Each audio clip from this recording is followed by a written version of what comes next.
یعنی پیغمبر کی مخالفت کرے اور صحابہ کرام کے راستے اور طریقے کے علاوہ کسی اور کا طریقہ یا راستہ اختیار کرے، نولہ ما تولی، تو جدھر وہ چلتا ہے ہم اسے ادھر ہی چلنے دیں گے اور قیامت کے دن جہنم میں داخل کریں گے، اور وہ بہت بری جگہ ہے۔ تو میرے بھائیوں، یہ طریقہ جو آج 12 ربیع الاول کے اندر لوگ اپنا رہے ہیں، دلیلیں آ چکی، حق بات آ چکا، جو آگے کئی طرح کی نشاندہیوں سے میں واضح کروں گا، لیکن پھر بھی لوگ پیغمبر کا راستہ اور طریقہ آ جانے کے بعد ان کی مخالفت کر رہے ہیں اور صحابہ کے طریقے کو چھوڑ کر کے کسی اور کے طریقے پر وہ عمل کر رہے ہیں۔ تو ہمیں بڑی توجہ کے ساتھ ان چیزوں پر غور کرنا ہے کہ ہم کیا کر رہے ہیں۔ لوگ عام طور پر کہتے ہیں کہ 12 ربیع الاول والے دن ابلیس کے سوا سارے خوشی منا رہے ہیں۔ اب کبھی اس جملے پر غور کیا؟ یعنی ابلیس اس دن 12 ربیع الاول کو ناراض ہے، باقی سب خوشیاں منا رہے ہیں، جو خوشیاں نہیں مناتا وہ ابلیس ہے، یعنی جو میلاد نہیں مناتا وہ ابلیس ہے۔ تو ذرا آئیں میرے بھائیوں، ذرا ہوش کے ناخن لو، ذرا توجہ سے بات کرو۔ کیا امام ابو حنیفہ رحمۃ اللہ علیہ نے یہ عید میلاد منائی؟ نہیں منائی۔ تو پھر امام ابو حنیفہ رحمہ اللہ نعوذ باللہ ابلیس ہوئے تمہارے کہنے پر؟ امام شافعی، امام مالک، امام احمد بن حنبل نعوذ باللہ یہ تمہارے کہنے کے مطابق انہوں نے عید میلاد نہیں منائی، تو کیا یہ ابلیس ہیں؟ نعوذ باللہ۔ امام بخاری، امام مسلم، امام ابو داؤد، امام ترمذی، امام نسائی، امام ابن ماجہ، محدثین کے اتنے بڑے امام، انہوں نے عید میلاد نہیں منائی، عید میلاد کا کوئی باب نہیں باندھا، تو تمہارے اس ضلالت والے، گمراہی والے جملے کے لحاظ سے نعوذ باللہ یہ امام بھی ابلیس ہوئے۔ پھر صحابہ کرام رضوان اللہ علیہم اجمعین نے یہ ایسے خوشیاں نہیں منائیں، تو کیا نعوذ باللہ صحابہ پر بھی یہی حکم لگائیں گے؟ فتویٰ آپ نے دینا ہے، اپنے مولویوں کو بتانا ہے کہ آپ یہ کیا کر رہے ہیں۔ ظالموں نے اپنی بات اور اپنی بدعتی طریقے کو ثابت کرنے کے لیے ایسا جملہ بنا کر کے وہ خود اس کے اندر پھنس گئے ہیں۔ ظالموں، میرے رب نے تو یہ کہا میرے نبی کی شان کے بارے میں، وَرَفَعْنَا لَكَ ذِكْرَكَ، اور ہم نے تیرے لیے تیرے ذکر کو بلند کر دیا، جیسے سورہ علم نشرح کی 4 نمبر آیت میں اللہ تعالیٰ نے فرمایا۔ ظالموں، میرے نبی کا ذکر 24 گھنٹے نہیں، 12 مہینے 24 گھنٹے ہر سیکنڈ میں دنیا کے ہر کونے میں ہوتا ہے، تو میرے نبی کا ذکر کسی سال کا یا کسی سال کے مہینے ربیع الاول کا یا ربیع الاول کے کسی خاص دن 12 ربیع الاول کا محتاج نہیں، اور ہو بھی کیسے سکتا ہے کہ 24 گھنٹے میں کوئی ایک سیکنڈ ایسا نہیں ہے پوری دنیا کے مسلمانوں میں سے کوئی نہ کوئی مسلمان اور مسلمانوں کی بڑی تعداد میرے نبی کا ذکر نہ کر رہی ہو۔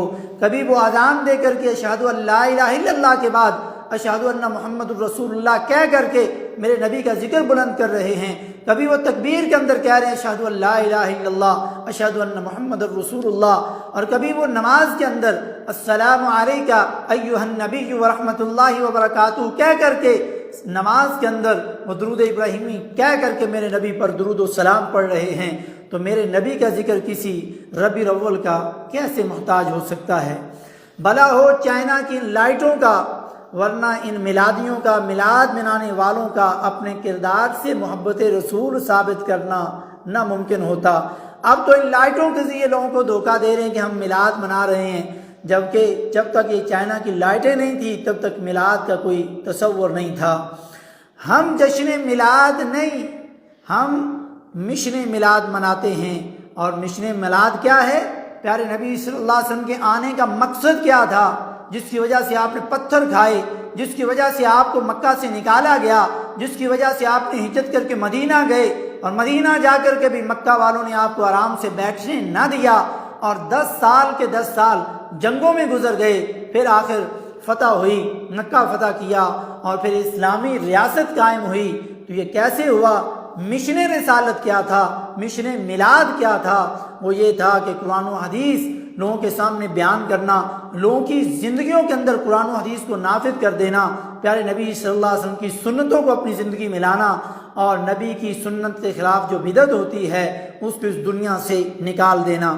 مگر جشن میلاد کے اندر لوگوں کے مال لوٹ کر کے پیسے اکٹھے کر کے کروڑوں میں ان میں کوئی 50,000 لگا کر کے باقی پورا سال وہ پیسے جو اکٹھے کیے ہوتے ہیں نبی کی ولادت کی خوشی میں اس کو کھا کر کے اپنا پیٹ بھرتے ہیں اور غریب لوگوں کا پیسہ اور جیبیں لوٹتے اور کاٹتے ہیں۔ اور پھر لڑکیوں کے ساتھ ناچنے اور گانے بجانے کا یہ 12 ربیع اول کو کام عام اور تمام ہوتا ہے نعوذ باللہ، اور نوجوان لڑکیاں ننگے بدن برائے نام کپڑوں کے ساتھ وہ ناچ رہی ہیں، اور کہیں پر پیچھے بینر لگا ہے جشن عید میلاد النبی، اور سامنے لڑکی اپنا سینہ نکال کر کے ناچ رہی ہے، اور کہیں پر بینر لگا ہے کہ جشن عید میلاد النبی کی خوشی میں 2 فلموں کے ساتھ ایک فلم فری میں دکھائی جائے گی فلاں سینما کے اندر۔ نعوذ باللہ من ذالک، کیا نبی کی آمد کا مقصد نوجوان لڑکیوں کو نچوانا تھا؟ نعوذ باللہ، کیا نبی کی آمد کا مقصد نوجوان لڑکوں کو سینموں کے اندر لے جا کر کے فلمیں دکھانے تھی؟ نعوذ باللہ من ذالک، یہ آج کے نام نہاد مسلمان یہ کافروں کے پیچھے لگ کر کے، عیسائیوں کے پیچھے لگ کر کے اس بدعت کو ایجاد کر کے کس طرح کے گناہ اس دن کر رہے ہیں، اور کچھ تو اس دن یا رسول اللہ مدد کہہ کر کے اللہ کے نبی کو پکار کر کے گناہوں کی معافی مانگتے ہیں اور اپنی ہر مصیبت اور پریشانی کا حل آپ سے وہ کرنے کی خواہش رکھتے ہیں، تو اس دن وہ شرک بھی کرتے ہیں۔ تو میرے بھائیوں، کیا کر رہے ہو؟ 12 ربیع الاول کو یہ کرنے کے کام تھے، تمہاری عقل پہ پردہ پڑ گیا۔ جھوٹی عید میلاد النبی، عید میلاد مسیح کرسمس کے طریقے پر، کرسمس کے مقابلے میں تم لوگوں نے بنا کر کے عیسائیوں والا کام تو کیا تھا، مگر جاہل مولوی عید میلاد بنا کر کے اپنی جہالت کی وجہ سے اس عید میلاد کی نماز بنانا بھول گئے، جس طرح عید الفطر کی نماز ہے، جس طرح عید الاضحیٰ کی نماز ہے، لیکن یہ عید میلاد کی نماز نہ ملی۔ آئیں بخاری، مسلم، ابو داؤد، ترمذی، نسائی، ابن ماجہ، موطا، مسند احمد، مسند شافعی، ہر کتاب حدیث کو اٹھا کر کے دیکھیں، آپ کو عید الفطر اور عید الاضحیٰ کے بارے میں ابواب اور حدیثیں ملیں گی، لیکن نہ آپ کو عید میلاد النبی کا کوئی باب ملے گا، نہ آپ کو عید میلاد نبی پر کوئی حدیث ملے گی۔ اب سوال پیدا ہوتا ہے، کیا فرق ہے کہ ایک آدمی اپنے بچے کی برتھ ڈے مناتا ہے اور ایک آدمی نبی صلی اللہ علیہ وسلم کی برتھ ڈے مناتا ہے؟ برتھ پر، میلاد پر اختلاف کسی کا نہیں، یعنی نبی صلی اللہ علیہ وسلم میلاد کا مطلب پیدا ہوئے، پیدا ہونے پر تو کوئی اختلاف ہی نہیں، آپ دنیا میں تشریف لائے۔ افسوس یہ ہے کہ وہی لوگ نبی کو نوری مانتے ہیں اور دوسری طرف پیدائش بھی ان کی مناتے ہیں۔ اگر نبی نوری ہے تو نبی پیدا نہیں ہوا، اگر پیدا ہوا ہے تو نبی نوری نہیں ہے بلکہ وہ بشر ہے اور پیدا ہوا ہے۔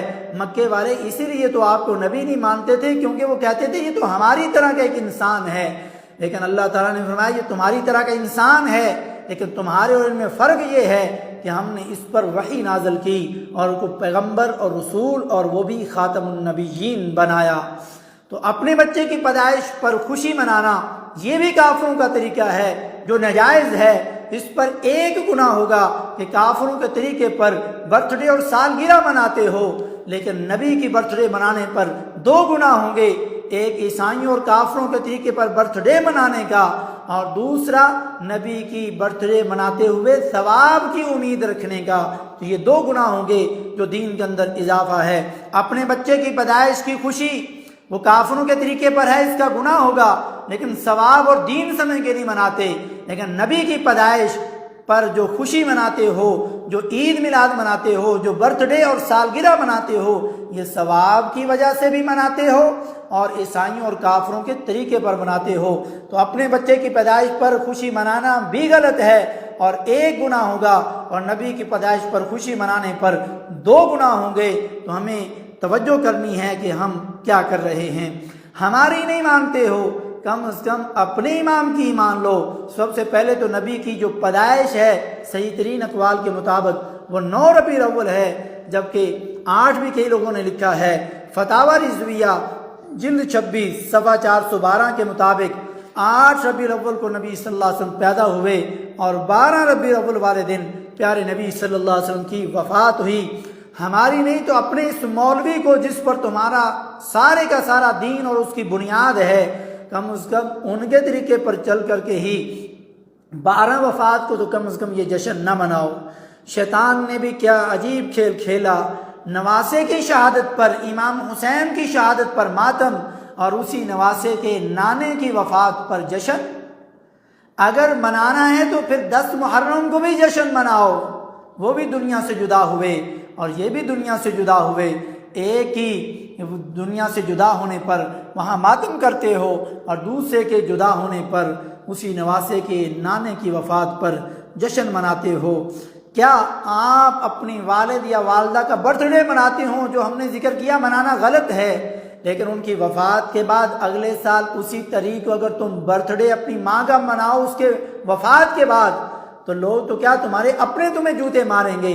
لیکن افسوس، نبی صلی اللہ علیہ وسلم کے دنیا سے چلے جانے کے بعد بھی اپنے پیٹ اور پیسہ اکٹھے کرنے کی خاطر اور کیک کاٹنے کی خاطر، اور کیک کے اوپر بھی نبی کا نام محمد صلی اللہ علیہ وسلم لکھ کر کے چھرے کے ساتھ اس کو کاٹ کر کے کھانے والوں ملا دیو، اللہ سے ڈر جاؤ، اللہ تمہیں ہدایت دے، یہ کن کے طریقے پر تم یہ ایسے کام کر رہے ہو۔ میں جشن منانا چاہتا ہوں تو سوچا کیوں نہ اس کے فضائل میں قرآن و حدیث سے پڑھ لوں، تو مجھے نہ قرآن میں ملا، نہ حدیث میں ملا، نہ فقہ کی کتابوں میں ملا، نہ فقہ حنفی میں ملا، نہ بریلوی مسلک کے اندر ملا۔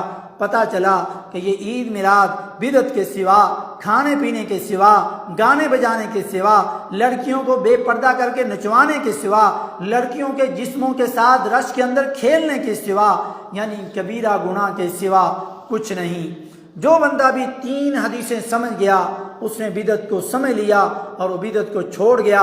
پہلی حدیث آپ صلی اللہ علیہ وسلم نے فرمایا، من عمل عملا لیس علیہ امرنا فہو رد، جس بندے نے کوئی ایسا عمل کیا جو عمل ہم نے نہیں کیا تو اس کا وہ عمل، وہ کام مردود ہے۔ تو جشن عید میلاد النبی نبی نے نہیں کیا، صحابہ نے نہیں کیا، تو تیرا یہ عمل مردود ہے، یہ بدعت ہے، جیسا کہ صحیح مسلم میں ہے۔ اور آپ صلی اللہ علیہ وسلم نے فرمایا، من احدث فی امرنا ھذا ما لیس منہ فہو رد، جیسا کہ صحیح بخاری کی 2697 نمبر حدیث میں ہے کہ جس نے ہمارے دین کے اندر ایسا نیا کام کیا جو ہم نے نہیں کیا تو اس کا وہ عمل مردود ہے۔ تو نبی نے یہ جشن عید میلاد نہیں منایا، سال کے بعد صحابہ نے نہیں منایا، تو تیرا یہ عمل مردود ہے۔ پھر ابو داؤد شریف کی 4607 نمبر حدیث پر جو حدیث صحیح ہے، آپ صلی اللہ علیہ وسلم نے فرمایا، علیکم بسنتی وسنت الخلفاء الراشدین المہدیین تمسکوا بها وعضوا علیہا بالنواجذ وإياكم ومحدثات الأمور فإن كل محدثة بدعة وكل بدعة ضلالة وفي رواية وكل ضلالة في النار۔ تمہارے اوپر ضروری ہے کہ تم میری سنت، میرے طریقے پر چلو اور میرے صحابہ کے طریقے پر چلو اور اس کو مضبوطی سے تھام لو اور اپنی داڑھوں کے ساتھ اس طریقے کو پکڑ لو۔ مطلب یہ کہ بڑی مضبوطی کے ساتھ میری اور میرے خلفائے راشدین کی سنت پر عمل کرو۔ وَإِيَّاكُمْ، اور عربی زبان میں یاکم کا لفظ اس وقت بولا جاتا ہے جب کسی بڑی چیز سے ڈرانا مقصود ہو، اور بڑی چیز دین کے اندر کیا ہے؟ بدعت ہے۔ فرمایا وَإِيَّاكُمْ وَمُحْدَثَاتِ الْأُمُورِ، خبردار دین کے اندر نئے کام کرنے سے بچ جانا، وَكُلَّ بِدْعَةٍ ضَلَالَةٍ، اور ہر بدعت گمراہی ہے۔ وَإِيَّاكُمْ وَمُحْدَثَاتِ الْأُمُورِ فَإِنَّ كُلَّ مُحْدَثَةٍ بِدْعَةٍ، دین میں ہر نیا کام بدعت ہے۔ وَكُلَّ بِدْعَةٍ ضَلَالَةٍ، اور ہر بدعت گمراہی ہے۔ اور دوسری روایت میں ہے وَكُلَّ ضَلَالَةٍ فِي النَّارِ، اور ہر گمراہی انسان کو جہنم میں لے جائے گی۔ وَالْعِيَاذُ بِاللَّہ۔ ان 3 حدیثوں پر جس نے غور کر لیا وہ دین کے اندر کوئی ایسا کام نہیں کرے گا جو بدعت ہو، جو نبی کے طریقے سے ہٹ کر کے ہو۔ پیارے نبی صلی اللہ علیہ وسلم نے یہاں تک فرما دیا کہ بعض ایسے لوگ ہیں جو میرے ساتھ جنت میں جانے سے انکار کر دیں گے۔ صحابہ نے پوچھا کون لوگ ہیں جو جنت میں جانے سے انکار کر دیں گے؟ فرمایا من اطاعنی دخل الجنہ ومن عصانی فقد ابا، جس نے میرے طریقے کو اپنایا، میری سنت پر چلا، گویا کہ اس بندے نے میرے ساتھ جنت میں جانے کا ارادہ کر لیا، اور جس نے میری نافرمانی کی گویا کہ اس نے خود جنت میں جانے سے انکار کر دیا۔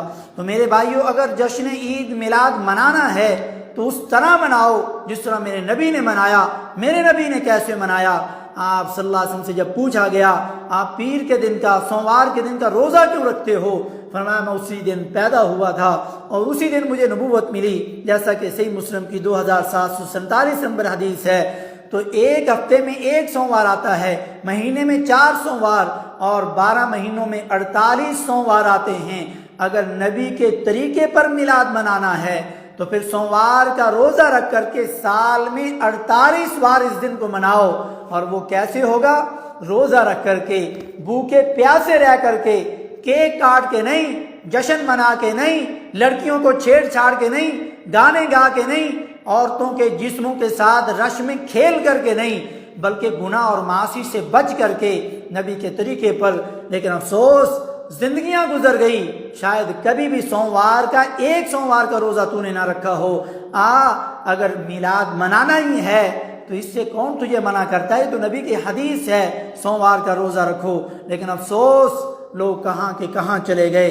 جشن کے ذریعے روڈ بلاک کرنا اور راستے جام کرنا، یہ کہاں کا طریقہ ہے؟ ان میں کوئی لوگ بیمار ہیں، کوئی لوگ مریض ہیں، کوئی عورتیں حاملہ ہیں، وہ موت اور زندگی کی کشمکش میں بچے کو راستے میں جنم دے دیتی ہیں، ہاسپٹل نہیں پہنچ پاتی، کسی کے آپریشن نہ ہونے کی وجہ سے، ہاسپٹل نہ پہنچنے کی وجہ سے، تیرے راستے بلاک کرنے کی وجہ سے ان کی ڈیتھ ہو جاتی ہے۔ یہ تجھے کس دین نے دکھایا؟ میرے نبی نے تو یہ طریقہ نہیں بتایا۔ جشن گانے اور پھر روڈ بلاک۔ گود عائشہ میں آقا 12 ربیulawal کو وفات پا گئے۔ ابلیس کو جشن کی سوجی، صحابہ پر غم کے پہاڑ چھا گئے۔ میرے بھائیو، اس دن صحابہ کا حال کیا تھا؟ حضرت انس فرماتے ہیں پیارے نبی صلی اللہ علیہ وسلم جب مکہ سے مدینہ تشریف لائے، مدینہ کی ہر چیز خوشی کی وجہ سے چمک اٹھی تھی، اور جس دن آپ صلی اللہ علیہ وسلم نے وفات پائی اس دن ہر چیز غم کی وجہ سے اندھیری اور تاریکی میں ڈوب گئی، یعنی مرجھا گئی۔ جیسا کہ یہ حدیث کا جو مختصر خاکہ ہے سنن ابن ماجہ کی 1631 نمبر حدیث، اور حدیث حسن ہے، اور حضرت فاطمہ الزہرا رضی اللہ تعالی عنہا نے فرمایا تھا کہ جو آپ کی وفات اور آپ کی جدائی کی وجہ سے ہم پر غموں کے پہاڑ ٹوٹے، اگر وہ غم دنوں پر پڑ جاتے تو دن بھی غم کی وجہ سے راتیں بن جاتے، مگر آپ لوگ تو خوشیاں منا رہے ہیں۔ اپنی ماں کے مرنے کے بعد، اپنے باپ کے مرنے کے بعد، سال کے بعد اسی دن جشن مناؤ گے تو بیگانے تو کیا اپنے تجھے جوتے ماریں گے۔ لیکن آخری ایک سوال کر کے بات کو ختم کرنے جا رہا ہوں، کیا جشن عید میلاد منانا یہ اطاعت اور فرما برداری ہے، ثواب کا کام ہے یا گناہ کا کام ہے؟ اگر تو آپ کہتے ہیں گناہ کا کام ہے تو بات ادھر ہی ختم ہو گئی۔ اگر آپ کہتے ہیں ثواب کا کام ہے تو دوسرا سوال ہے، کیا اس ثواب کا علم نبی صلی اللہ علیہ وسلم کو تھا یا نبی صلی اللہ علیہ وسلم اس سے لا علم اور بے علم تھے؟ اگر آپ کہتے ہیں کہ نبی کو اس کا علم نہیں تھا تو یہ کفر ہے اور آپ دائرہ اسلام سے خارج ہیں۔ اگر آپ کہتے ہیں کہ اللہ کے نبی صلی اللہ علیہ وسلم کو علم تھا تو تیسرا سوال یہ ہے، کیا اللہ کے نبی صلی اللہ علیہ وسلم نے امت کو یہ بتایا یا اللہ کے نبی صلی اللہ علیہ وسلم نے نعوذ باللہ اس کو چھپا لیا؟ اگر آپ کہتے ہیں کہ نبی نے چھپا لیا تو آپ نے نبی پر بہتان لگایا اور یہ بھی کفر ہے اور بہت بڑا آپ نے گناہ کیا، کفر کے ساتھ بہتان بھی لگایا۔ لیکن اگر آپ کہتے ہیں نہیں آپ نے بتایا، قُلْ هَاتُوا بُرْهَانَكُمْ إِن كُنتُمْ صَادِقِينَ، اگر تم سچے ہو کہ نبی نے بتا دیا تھا تو لاؤ وہ کس حدیث کے اندر ہے، کہاں پر ہے جیسے تم کر رہے ہو۔ تو یہ کئی طرح کے اشکالات ہیں جو شیطان اور شیطانی ذہن کے لوگوں کو بھڑکا کر کے سوائے اپنے پیٹ کی اور اپنی شرمگاہ کی ہوس پوری کرنے کی خاطر پورے کے پورے مسئلے کو لوگوں نے پلٹ دیا، اور پھر جھوٹی اور من گڑھ باتیں لا کر کے، عقلی الٹی سیدھی باتیں لا کر کے، قرآن و حدیث کے خلاف کر کے یہ دن منایا جاتا ہے۔ جشن کی سب کو پڑ گئی، نماز 12 ربیulawal کو کوئی نہیں پڑھتا، جشن کی سب کو پڑ گئی، 12 ربیع والے دن کو اپنے اخلاق درست نہیں کرتا، جشن کی سب کو پڑ گئی، لیکن 12 ربیع والے دن کوئی اپنے چہرے کو سنت کے مطابق اور اپنے عقیدے کو عقیدہ توحید کے مطابق نہیں بنانا چاہتا، اور جو جشن نہیں مناتا اس پر کفر اور اس پر گستاخ کے فتوے لگاتے ہو۔ حقیقت میں تم وہ خود کام کرتے ہو جس کا قرآن و حدیث میں کوئی ثبوت نہیں۔ میرے بھائیوں، ہوش کے ناخن لو، عقل کے ناخن لو، سمجھو یہ پیارے نبی صلی اللہ علیہ وسلم کے دنیا میں آنے کا مقصد کیا تھا۔ پتھر کھائے، مکہ کو چھوڑا، مکہ سے نکالے گئے، کس کے لیے؟ تیرے تک یہ صحیح دین پہنچ جانے کے لیے۔ لیکن آج تیرے پاس دین خالص موجود ہے، لیکن تو قرآن اور صحیح حدیث کو چھوڑ کر کے تو بدعتوں کے پیچھے پڑھ کے، کن طریقوں پر؟ عیسائیوں اور کافروں کے طریقے پر پڑھ کر کے تو نے شیطان کے پیچھے لگ کر کے امت کو گمراہ کرنے کا جو ٹھیکہ لیا ہے، کل قیامت والے دن تجھے اس کا ایک ایک رائی کے برابر حساب دینا ہوگا۔ اللہ مجھے اور تجھے قرآن کی اور صحیح حدیث کی سمجھ عطا فرمائے، اور بدعات اور کافروں کے طریقوں کو چھوڑنے کی اللہ تعالی ہمیں توفیق نصیب فرمائے، حق اور باطل کو صحیح طور پر واضح کر کے لوگوں کے سامنے رکھنے کی توفیق نصیب فرمائے۔ نماز میں جو غیر المغضوب علیہم ولا الضالین کہتے ہو، جانتے ہوئے بھی حق کیا ہے، تو یہودیوں کے طریقے کو چھوڑنے کے لیے تم تیار نہیں ہو۔ تم لوگوں کو پتہ ہے اے 2 نمبر مولویوں کہ حق کیا ہے، لیکن پھر بھی غیر المغضوب کے تحت تم لوگوں کو حق بتاتے نہیں ہو، ولا الضالین۔ اور اے عوام میرے بھائیوں، تم لوگ عیسائیوں کے طریقے پر بغیر دلیل کے، بغیر حق تلاش کیے عمل کرنے کے پیچھے پڑے ہو۔ یہ ان 2 چیزوں پر جن پر ہم ہر نماز میں اللہ کی پناہ مانگتے ہیں، لیکن پھر بھی ہم انہی 2 کے راستے پر آنکھیں بند کر کے چلے ہوئے ہیں۔ اللہ تعالی ہمیں سمجھنے کی اور عمل کی توفیق نصیب فرمائے۔ سبحان ربک رب العزت عما یصفون وسلام علی المرسلین والحمد للہ رب